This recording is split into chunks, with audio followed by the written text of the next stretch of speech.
Olá, alunos da segunda série, sejam muito bem-vindos à nossa aula de Geografia. Na aula de hoje nós vamos ainda continuar naquela situação envolvendo a política agrária brasileira. Nós vamos ver um pouco sobre as características da lei de terras. Nós vamos ver também como que se dá hoje a questão agrária brasileira, levando em consideração movimentos sociais, como movimentos do MST, que reivindicam em outras situações, entre outras situações, na verdade, a questão da reforma agrária, ok? Qualquer dúvida que vocês venham a ter sobre o vídeo ou conteúdo, eu vou estar à disposição para ajudar cada um de vocês. Espero que vocês gostem do vídeo.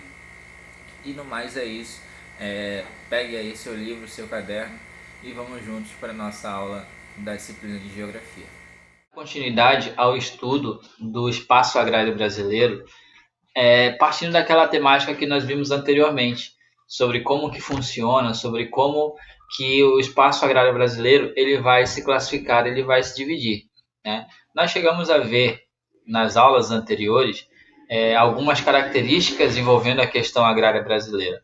Nós chegamos a ver que o estudo do espaço agrário brasileiro, ele tem que ser levado em consideração o seu processo histórico, né? Que ao longo do tempo, o jeito como o governo, como os governantes daqui do território brasileiro, do Brasil, né, seja da época da colônia ou da época do Império ou até mesmo agora na República, eles observavam de maneiras diferentes a questão do campo, a questão agrária brasileira.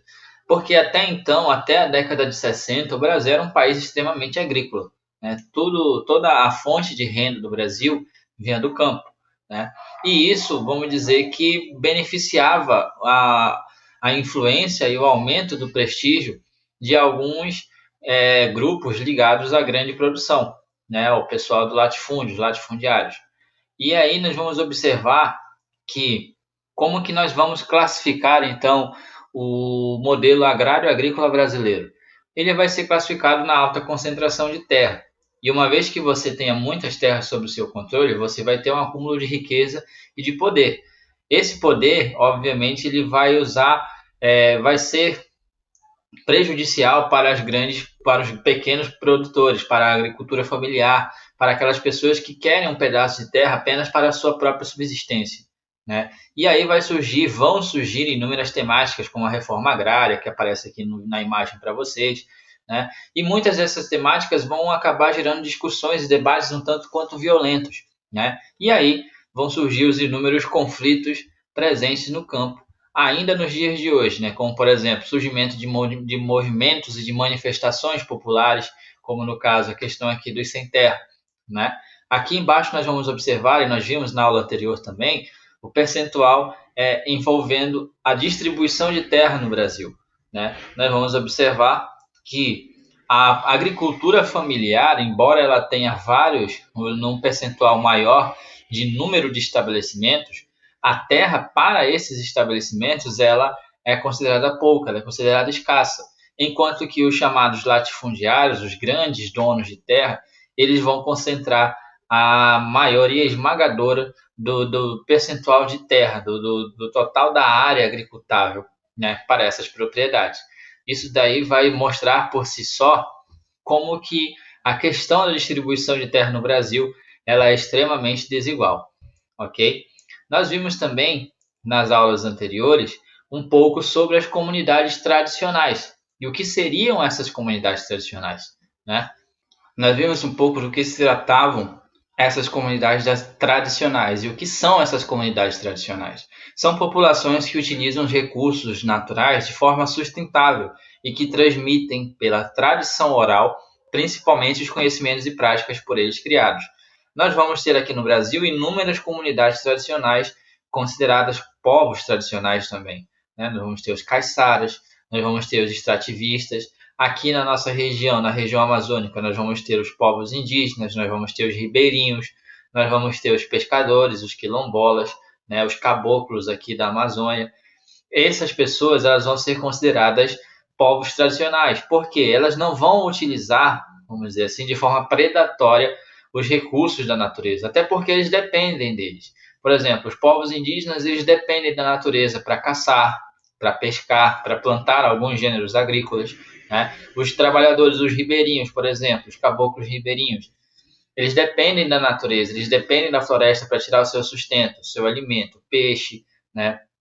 Da terra para coletar alguns produtos, para fazer o plantio dos seus roçados, entre outras coisas. Ou seja, não é benéfico para eles utilizar de forma predatória a natureza, sendo que isso pode fazer falta para eles mais adiante. Essas são algumas das características importantes dessas populações tradicionais, que nessa questão agrária, nessa questão agrícola, elas são deixadas em segundo plano. E o avanço, vamos dizer assim, das práticas agrícolas em áreas que são de comunidades tradicionais é extremamente perigoso e nocivo para a sobrevivência dessas comunidades, ok?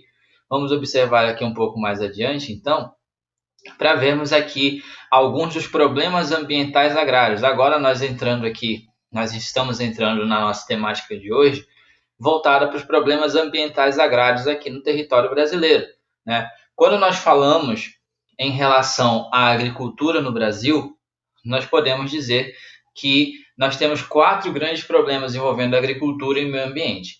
Desses 4 grandes problemas, nós temos a poluição hídrica, nós temos a degradação e a contaminação do solo, nós temos o desmatamento e nós temos as queimadas, né? Como que podemos identificar cada um desses problemas? A poluição hídrica, como vocês já devem saber, é a contaminação dos mananciais, rios e lagos da água subterrânea e da água subterrânea dos lençóis freáticos e dos aquíferos. Todo o recurso hídrico que existe, quando ele é prejudicado, as consequências são desastrosas. E aqui no Brasil, nós somos um país com alta quantidade de recursos hídricos, né? E uma vez que nós não temos o cuidado de preservar esses recursos, as consequências podem ser muito sérias a longo prazo, né? O outro problema que é a degradação e a contaminação do solo, quando resíduos sólidos e líquidos decorrentes da ocupação do solo por atividades extrativas ou agropecuárias acabam por contaminar o solo presente, acabam por empobrecer, pode acarretar problemas como, por exemplo, a presença de a laterização do solo, pode acontecer a questão da salinização, que são 2 mecanismos que acabam por enfraquecer e por tornar o solo pobre e inútil para a utilização de práticas agrícolas ou pecuárias, ou até mesmo prejudicar com os resíduos que são despejados no solo, com a infiltração, esses resíduos podem ir para os lençóis freáticos e tornar as águas de lá também contaminadas e inúteis para o uso, né, para o consumo. E aqui embaixo nós vamos ter 2 dos problemas importantes relacionados à questão ambiental em si, ao meio ambiente e à agricultura, né? Principalmente aqui para a nossa região amazônica. Nós vamos ter o desmatamento e as queimadas, né?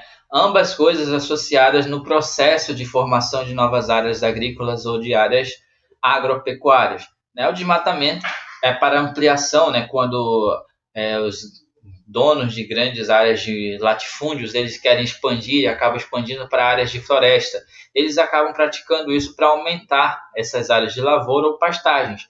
E utilizam das queimadas para fazer a limpeza dessas áreas, para tirar qualquer empecilho que possa impedir o processo de preparação do solo, né? As queimadas elas vão contribuir para a poluição atmosférica, com liberação de gases, piora do efeito estufa, né?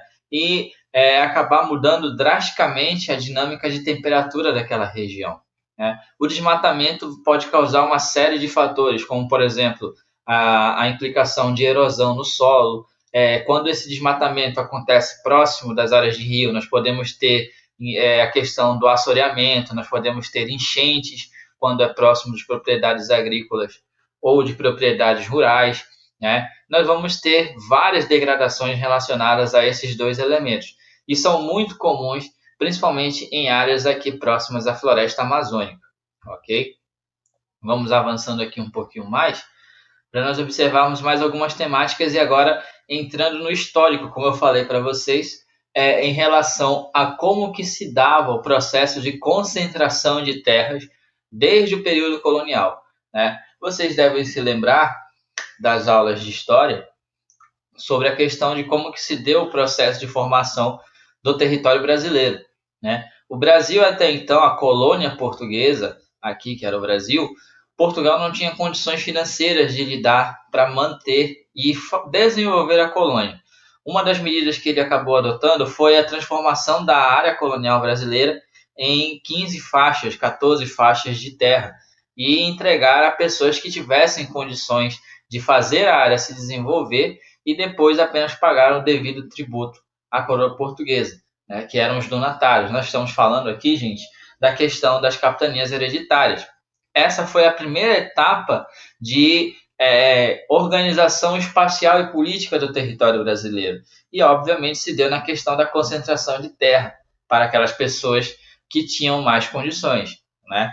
E aqui nós estamos observando como que se deu essa primeira organização espacial e política do território brasileiro e como que o território brasileiro hoje ele é organizado, né? Nós temos aí a divisão do Brasil nos seus 26 estados no Distrito Federal. Temos aí, óbvio, estruturas completamente diferentes. Porém, a temática ainda vai ser a mesma. A dinâmica dessa estruturação, principalmente na questão agrária, vai ser a mesma, né? Voltada para a concentração. E aí nós vamos observando como que acontece, né, a questão do processo, né, vamos dizer assim, da estruturação da legislação envolvendo as terras brasileiras, né? Enquanto enquanto o Brasil foi colônia de Portugal, nós podemos dizer que as terras elas não tinham a propriedade privada não era muito favorecida, né, pelo território, pela coroa portuguesa. O que acontecia era apenas que a pessoa que tinha acesso às terras, ela não era dona essencialmente delas. Ela era concedida pela coroa portuguesa para que essa pessoa pudesse desenvolver as atividades econômicas nela. Mas tudo que ele produzisse, ele tinha que prestar contas à coroa, né?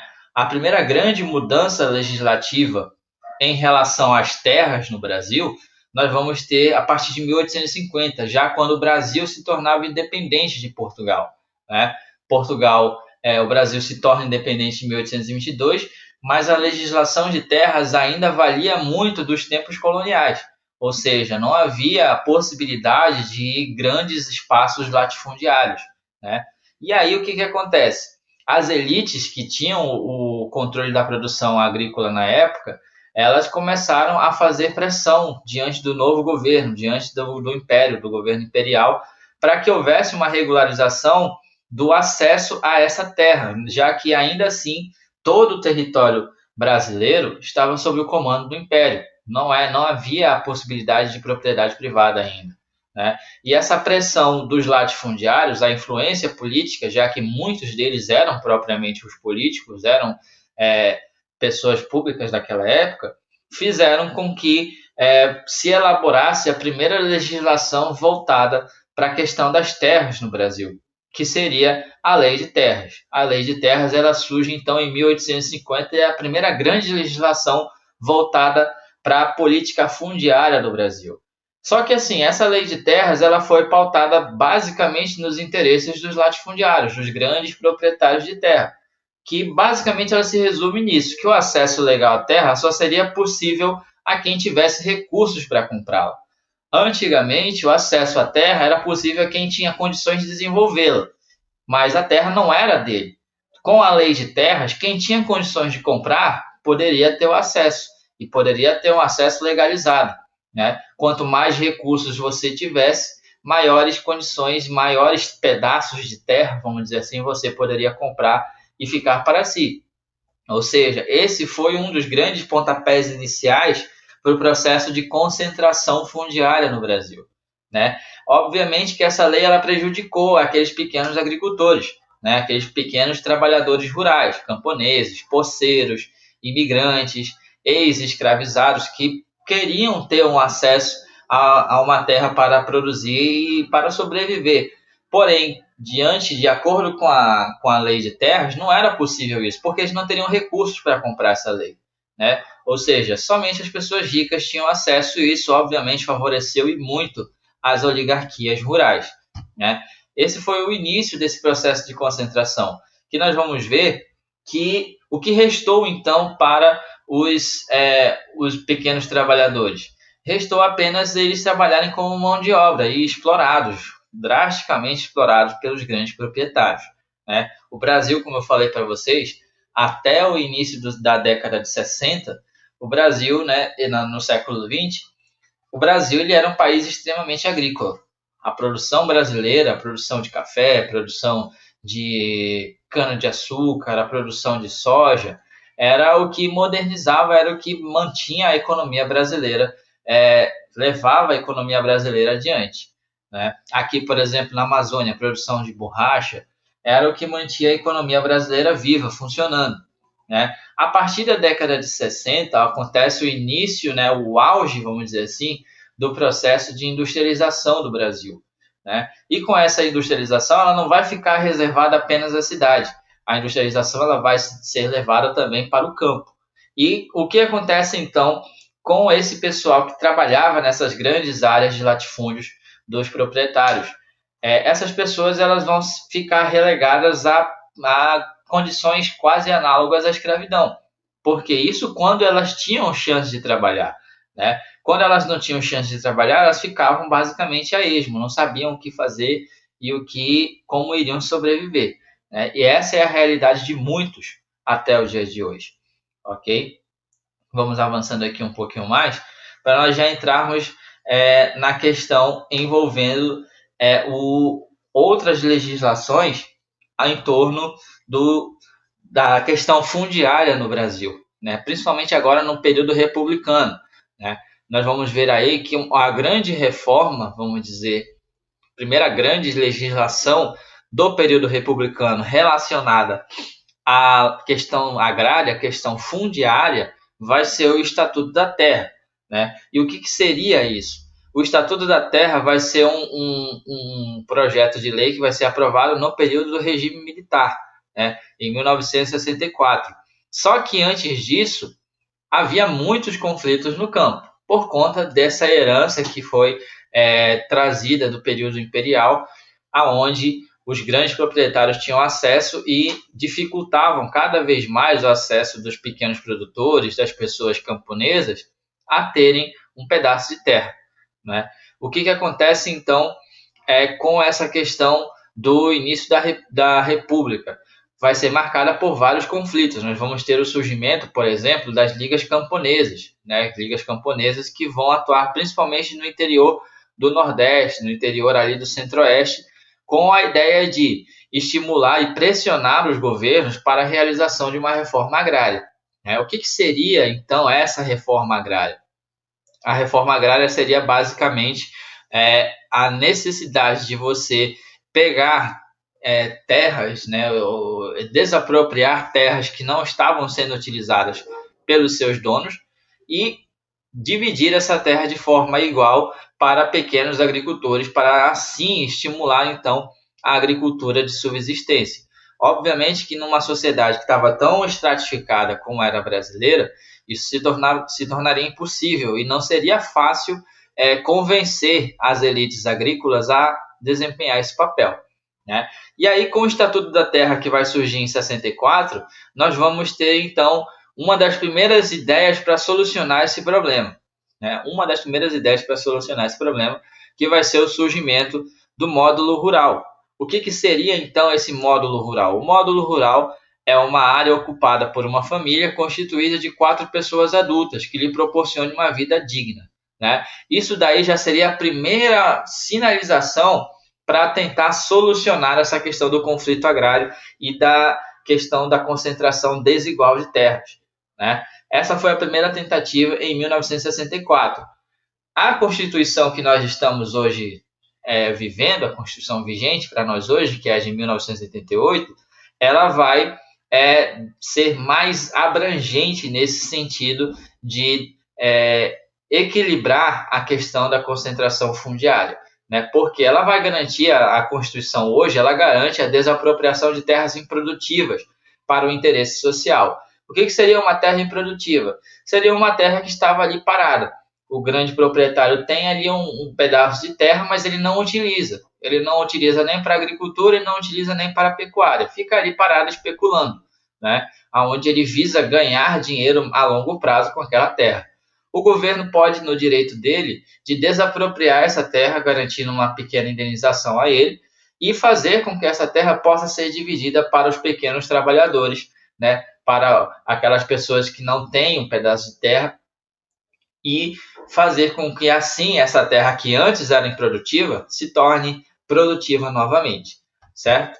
Vamos avançando aqui um pouco mais para a gente ver então como que se deu essas classificações, essa divisão, vamos dizer assim, em relação às propriedades.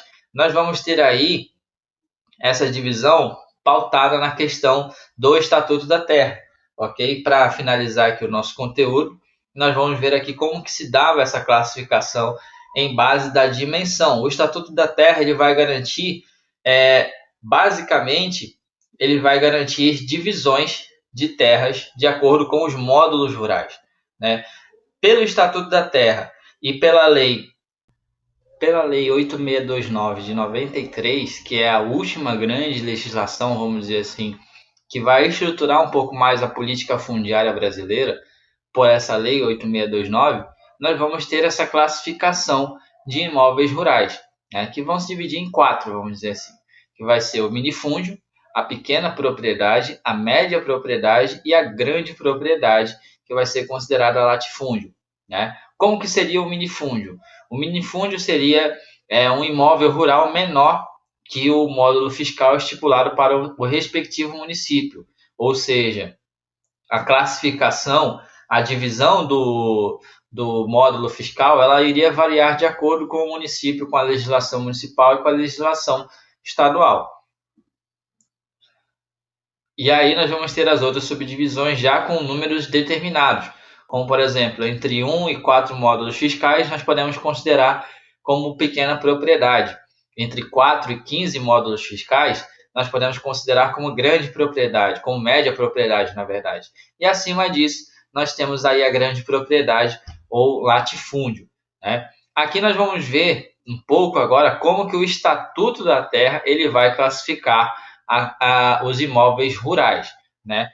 De acordo com o Estatuto da Terra, nós vamos ter 3 classificações gerais, que seriam o minifúndio, a empresa rural e o latifúndio.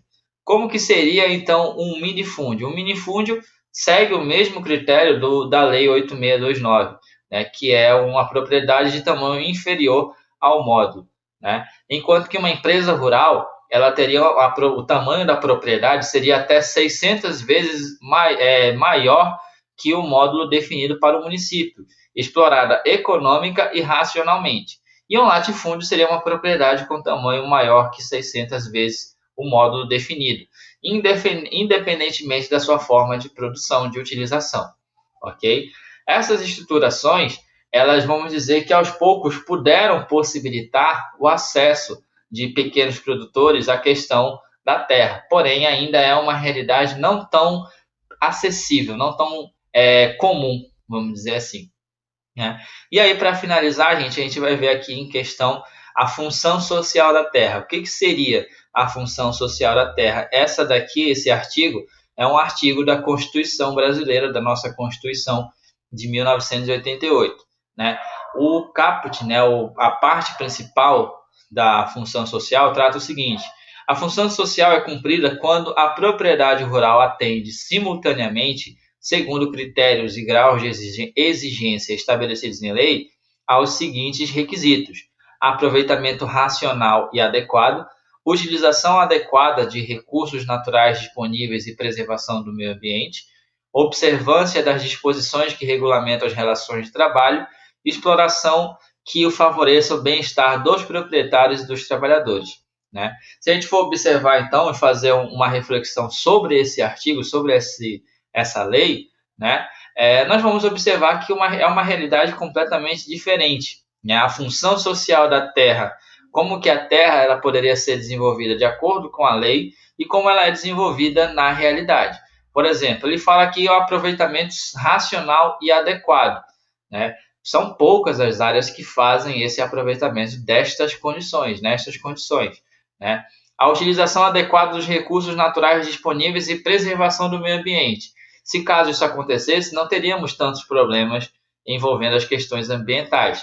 mas o que mais nós vemos é áreas de grandes plantações utilizando de material inadequado para fazer suas produções, explorando, desmatando clandestinamente áreas ali de preservação, entre outras coisas. Observância das relações, das disposições que regulam as relações de trabalho. Se isso fosse fato mesmo, acontecesse, não teríamos casos de trabalho análogo à escravidão. O que seria isso? A pessoa ela não é de fato uma escrava, ela não tem. A escravidão é proibida no Brasil, é crime. Porém, as condições de trabalho que ela se encontra fazem muito lembrar a escravidão. Por exemplo, jornada excessiva de horas, ou quando ela tem que morar ali na região, na área, na propriedade. As condições de higiene, as condições de alimentação, as condições de moradia, né, são muito precárias, quando existem, né? Em muitos casos, às vezes, são inexistentes. Isso tudo é caracterizado, quando acontece, quando surgem esses casos, é caracterizado como trabalho análogo à escravidão, e é um crime muito grave, né? Mas, infelizmente, é muito comum acontecer em algumas propriedades rurais no Brasil. E a última aqui, o último dispositivo, fala da exploração que favoreça o bem-estar dos proprietários e dos trabalhadores. Nesse caso aqui, nem sempre os trabalhadores têm o seu bem-estar assegurado. Vamos dizer, existem, não é que isso seja comum em todas as propriedades rurais, mas existem algumas que, infelizmente, acabam por deixar a desejar essa questão do bem-estar e da tranquilidade dos seus trabalhadores, ok? Gente, em relação a essas questões agrárias, vamos dizer que basicamente é isso, ok? O conteúdo que eu queria passar para vocês. Eu espero que vocês tenham compreendido. Existem muitas temáticas, muitas discussões em torno da questão agrária no Brasil.